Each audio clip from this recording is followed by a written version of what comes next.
but I'm incredibly bullish on crypto overall. And frankly, that's because of the macro factors. There's two that I'll highlight.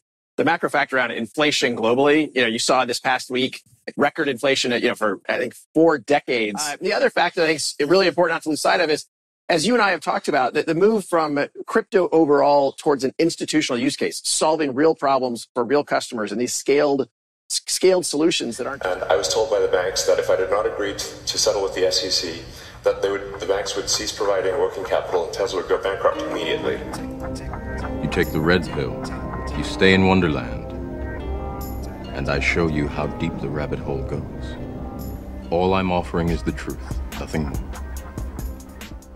If you got a bag, welcome to the party. Welcome back to some more Moon o'clock news. No breakfast, no coffee, just straight extra bullishness. Go ahead, throw on those shades, buckle up, and let's go full speed, full throttle into the cryptoverse. Total cryptocurrency market cap 1.95 trillion, down 3.1%. XRP still in the number 6 spot, 71 cents, down 6.4% in the past 7 days, down 1.1% in the past 24 hours. BTC 39K, ETH 3K. Wrath of K, this is awfully bullish. The article with the earlier video clip. Brad Garlinghouse talks about Ripple having record growth despite 0 contracts in the US, already operating in the worst case scenario, and the SEC case is going exceedingly well. Things are starting to get extra bullish. Big Brad Garlinghouse. Well, the way Ripple uses the XRP token in our tech stack, we use it to enable that cross-border extremely fast and extremely reliable. We use XRP because of its attributes that make it fast and inexpensive.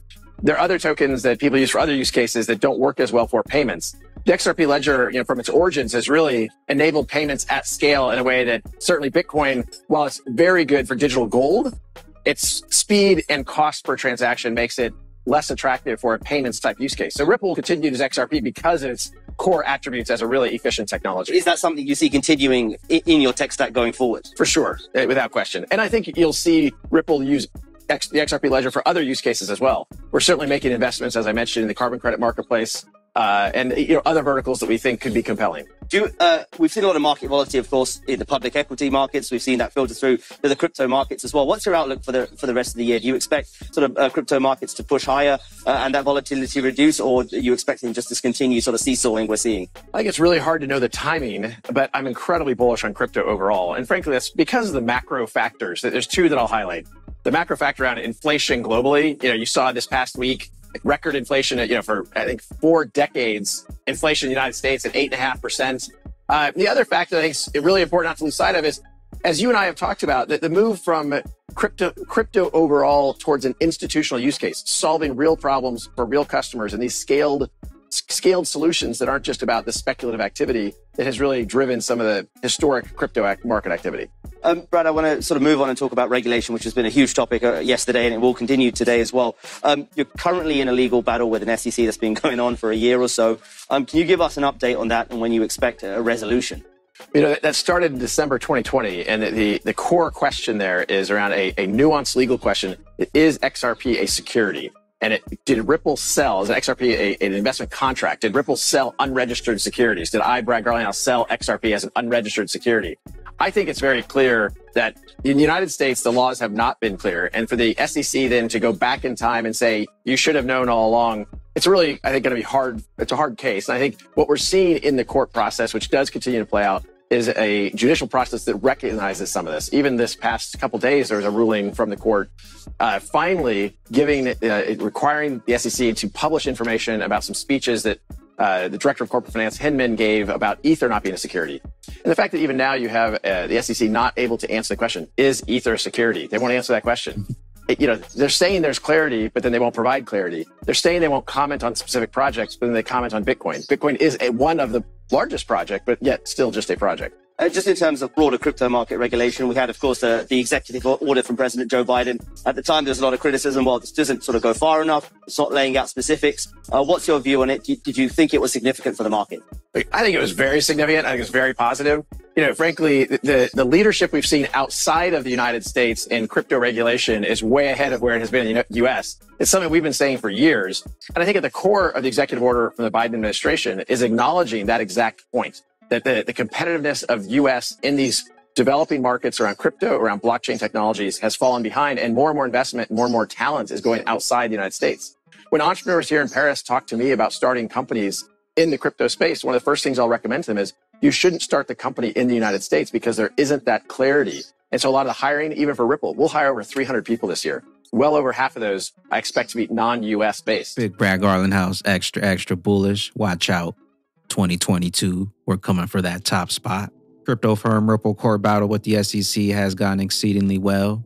Get the jail cells ready. Gold Telegraph breaking news. The United States is warning that hackers are trying to disrupt the energy sector. Ashish Barilla, more institutional adoption of crypto, bringing real-world, non-speculative use cases like payments, real estate, equities, gaming, etc.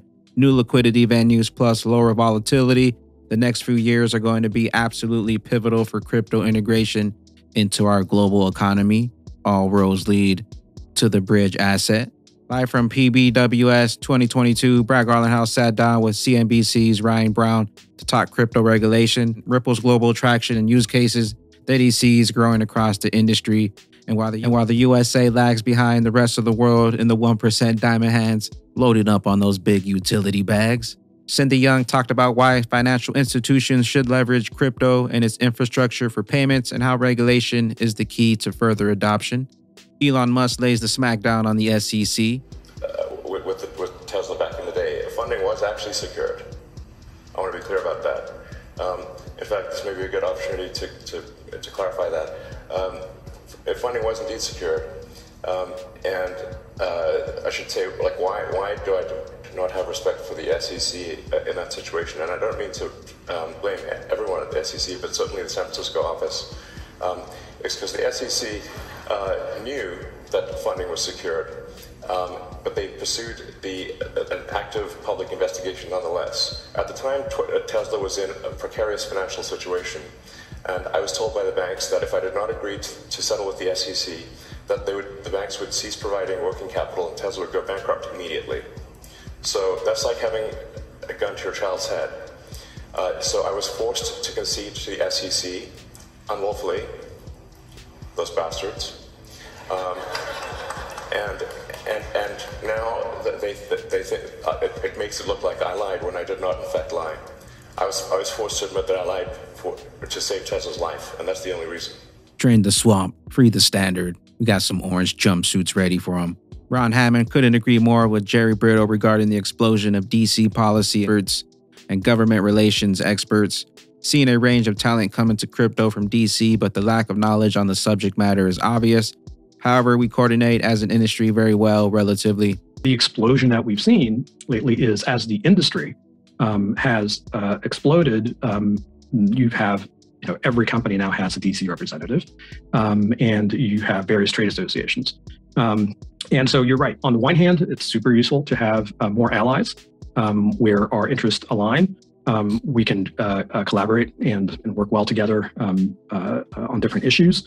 But at the same time, you did have a big explosion in a very short period of time. And so you have a lot of folks who are sort of government affairs professionals who maybe don't have an extensive crypto background coming in. And that does, muddy the waters, but I think that'll be sorted out, right? I think people will get up to speed and we'll get better results soon. And we're just still getting started. We're still early in this race here. Crawl, walk, then we rock it. We're still inching closer to mass adoption and real world utility. Greg Kidd says picking winners and making losers the good old fashioned way. SEC emails highlighting alleged conflict of interest set to take center stage. New details revealed in the emails between the SEC officials may prove useful in the Ripple Labs effort to dismiss the SEC's action against its XRP token. I hope you got those bags packed, locked and loaded, ready to go. The train's already left the station. Digital asset investor, Ripple lawsuit victory looms after big win versus the SEC. And as the evidence continues to pile up, we continue to pile up on those big utility bags.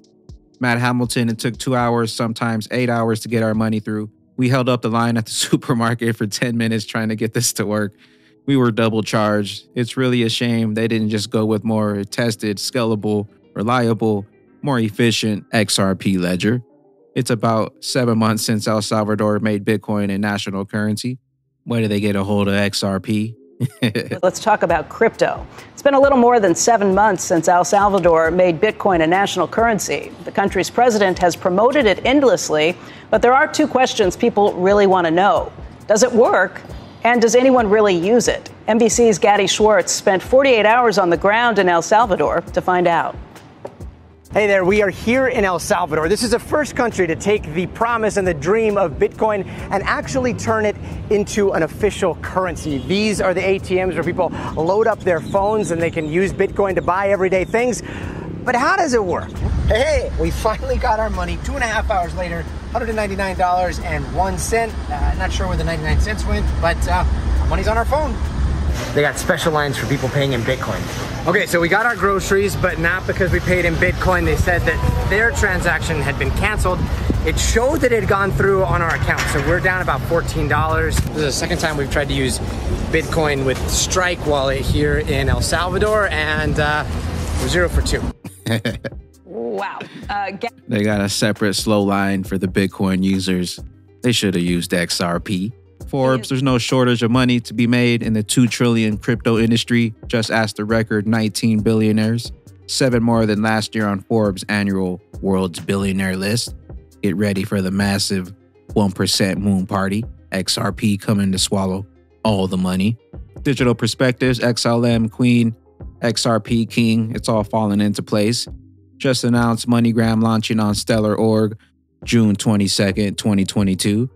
XRP, XLM, one of the too few cryptocurrencies still yet to reach those previous all-time highs. Don't get left behind when that rocket takes flight. Network excited to partner with Dame Dash Studios inside the network metaverse. We'll see you inside the network metaverse. Descent Wallets, we're super excited to introduce our new exchange function as a convenient feature for our users to exchange cryptocurrency assets directly from your Descent Wallet via our partner, the Changelly team. Also, Changelly is doing a giveaway here, ready for a new challenge today. The superpower is the biometric hardware wallet, Descent Wallets, to win 105. Retweet, like, follow, complete the task in the link here. Everything's so cheap right now. Flare, 30 cents. Songbird, 6 cents. XRP, 70 cents. XLM, what is it, like 20 cents? Even if it goes down a little more long term, these are great projects, great holds for that generational wealth. With that being said, hodl that hodl, and we'll catch you on that rocket ship when we take flight. I am the XRP Bagman, the Moon Commander, currently up here on the mothership, stuffing some bags and enjoying the show. Appreciate you stopping by, tuning in, smashing those likes for some more Moon O'Clock news. Hope y'all continue to stay extra bullish out there. Continue holding those good vibes. Remember to sell the FUD, buy up that bag, and don't forget to spread that liquid love. So if you're new here, don't forget to drop a subscribe, drop a comment down below, and we'll catch you up here on the Moon Party. Peace out, crypto. And when we blow, ain't no told you so's. I'm a big ghost. I'm a big ghost. We hold the gold. I be super bullish like the bearable bull. My lifeboat full, ready for the big boom. Astronaut suit, headed for the moon. With my HODL gang crew, had the 2020 vision, yeah we all knew. Now we pulling up in something brand new. New house on the avenue.